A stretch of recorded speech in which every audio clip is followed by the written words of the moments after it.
Good morning, good morning. Oh, I'm getting ready to run in the cold. I'm psyching myself up. It's 1 degrees outside and or 1 degree outside. And last week I got a nice fast time. It was the fastest time of this year doing my park run. And yeah, I do it in as little amount of clothes as possible because I can't go naked. I'm not allowed to do that. If if I if I was allowed to, maybe I would, but no one needs to see that. Get arrested if I do that anyway, but no one needs to see that. But yeah, I'm psyching myself up because I want to do it because I like the challenge and I know it benefits me and my head really likes it. But my mind doesn't, you know, it's not nice to be in the cold, but it's also really exhilarating. And obviously, your body generates its own heat from shivering and uh, working out in the cold. So there's just this kind of buzz that I get from it. So I always feel a bit crazy, but it's as I say, it makes me feel alive. And sometimes I think, am I trying to convince myself that I like it? But I do love the feeling of I don't like it when I'm initially there, but it's once I've got going, then I actually by the end of it I feel almost too hot for a while. And I do run better. And yeah, I like to do all my exercise uh, in this kind of state. So, and I like to work out outside. So, yeah, I don't like gyms. I also think in gyms you're exposed to all these different things, the cleaning products, and um, just a kind of recycled air. It's not well ventilated in with natural air. So, yeah, just getting ready for that. I've got half an hour until I set off. It's 7:20 now, and I haven't decided yet if I'm gonna go for like really fast run or just like a moderate pace. But the thing about being cold is you want to get it you want to get it done as quickly as possible. And like I said, these kind of challenges is what it makes me feel alive and it makes me feel happy. So you can tell, like, I'm really happy at the moment. um, it makes me feel alive. It makes me feel happy. It makes me thankful.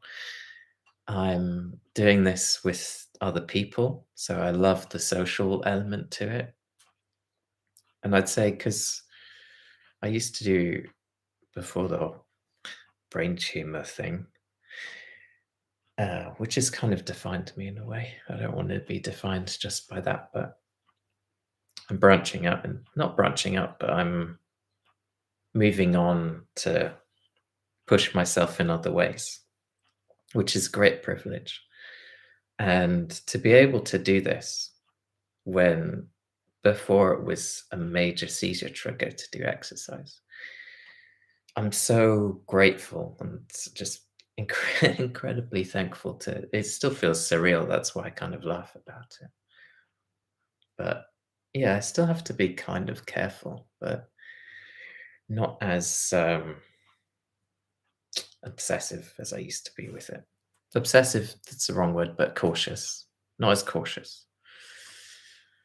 And the day before I run or do any kind of activity like running, I like to try and just have no carbs because I like to feel light as a feather when I'm running.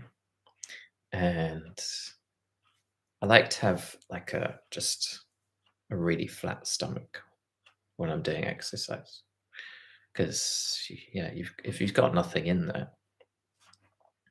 that you don't feel impeded in any way, and those muscles are able to, for me, function as they should, and I'm able to. I feel I'm able to sustain that therapeutic ketosis, which is it's an interesting thing because I'm running in quite deep ketosis, uh, and it definitely feels more efficient than it's hard to compare because it was so many years ago, but it feels more efficient than when I used to run before my brain tumor diagnosis. Just in terms of how I'm breathing and my running economy, I guess. And by pacing, it's easier to keep pace and feel more relaxed when I'm running. It's a very relaxed state, but I'm pushing myself at the same time. And I feel like I can go a lot faster. So next year, well, I'm aiming for 18 minutes and then seeing what happens. I think that would win some races actually, 18 minutes. 'Cause, I'm getting closer to 20 now, which is really good. Because when I started in February, that was my first time back running after just over 10 years. So, um, huge milestone. And that was like an average time. It's really bad, like 30 minutes or something. And now I'm close to 20. So it's good progress because the thing that was mainly stopping me initially was I was having neurological issues even in February. And so one thing I would caution for other people who are trying to use me as an example who have either brain tumor related epilepsy um, or even things like migraines related to exercise, because that can be a thing. Exercise can be a migraine trigger if you're prone to that. One of the things I would caution is it's a gradual progression.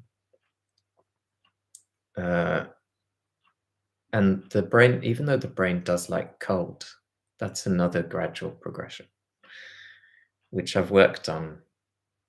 And there's been ups and downs. It hasn't just been this linear progression. There's been some suffering from that. But every time that I suffer, I learn from it. When you're going through it, you don't feel like that. So it's a difficult thing to push through. But when you have an understanding of what's going on physiologically, that helps. It's like if you're changing your diet and you've got epilepsy, even if it's a beneficial change, sometimes as your brain is changing, as that brain chemistry changes, you might have seizures as a result. It's called a breakthrough seizure. And so, any kind of change, you'll get some turbulence before things settle down. And it's not always pleasant, but you have to try and understand what's going on, use your brain, mental strength, and not just the mental strength, but that comprehension of how you need to take time for change to happen. Positive change usually doesn't come without some kind of struggle, unfortunately. And yeah, we have to be philosophical about this. Everything that I do, I try and be philosophical about, and I try to be positive. It's not always easy, definitely not. Because when you're in the depths of despair, trying to manage these symptoms when you're in the trenches, so to speak, that's when it becomes challenging to keep positive. It's kind of like if you have a faith and you pray, don't always pray when things are bad. You should be thankful and pray when things are good. Um, so it's like that. Um, and yeah, just kind of anxious, but in a good way. And that adrenaline will push me through. And I'll see how I feel in terms of what kind of time I can expect. Sometimes I have an idea before I go. Today I'm feeling especially good. I feel really healthy. I feel like I've had a good sleep and I'm up for it. I'm up for challenging myself. And it's nice to have these challenges that are different than just challenges with research and other things like that related to the brain tumor. I have had some updates on the blood test that I was due to be getting. It's proven to be proven. It's proven to be more complicated than I thought getting access to that. So I'll have to pull a few strings, I think. But one of the reasons I'm really keen on that blood test, and if people don't know what I'm talking about, this is like a new diagnostic test for brain tumors. So I don't have to just rely on scans where it shows nothing. There's this test that can potentially identify these signals of disease uh, a long time before anything becomes visible on the scan. And it's very appealing to me because, yeah, I don't want to have scans all the time, even though I don't have them with contrast. Yeah, I still don't want them.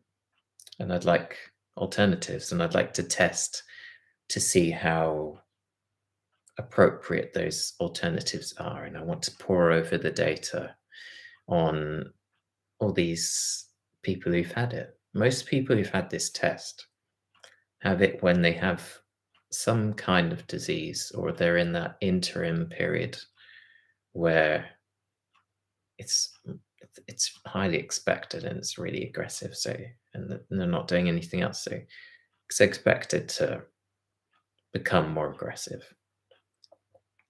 But in my case, it's unique because it's complete remission. It's been so many years.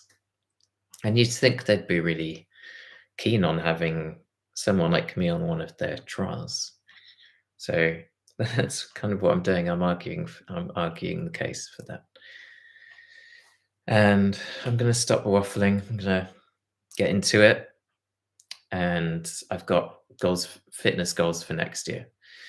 And it's exciting to come to this new chapter where I'm testing myself and I have fitness goals because I don't know if there's much not evidence, but I don't know if many people are doing this where they're maintaining deep ketosis and they have these fitness goals.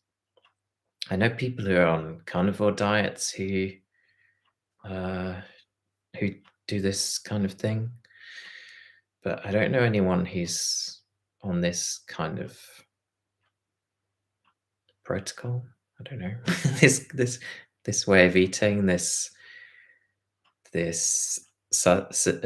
level where you're sustaining those ratios of ketones and blood glucose and doing this kind of exercise where you're challenging yourself. Don't know if anyone's doing that. You get the people who do the cyclical keto, and you get people who do periods of nutritional ketosis. You get some that might be doing like a 2-to-1. But I don't know anyone who's doing it like this. I know some brain tumor people who do brain tumor people. Don't know if it's still it's complicated. How do you describe yourself after so many years of just nothing showing? It's really it's an identity crisis of a different type. Not that I would identify myself by that, but it's kind of a big thing. Anyway, waffling on. I'm gonna get cracking. And wish me luck. 1 degree. It's gonna hopefully get a bit hot, a bit warmer, but I don't mind. I would do it in -10. So here we go. Ready.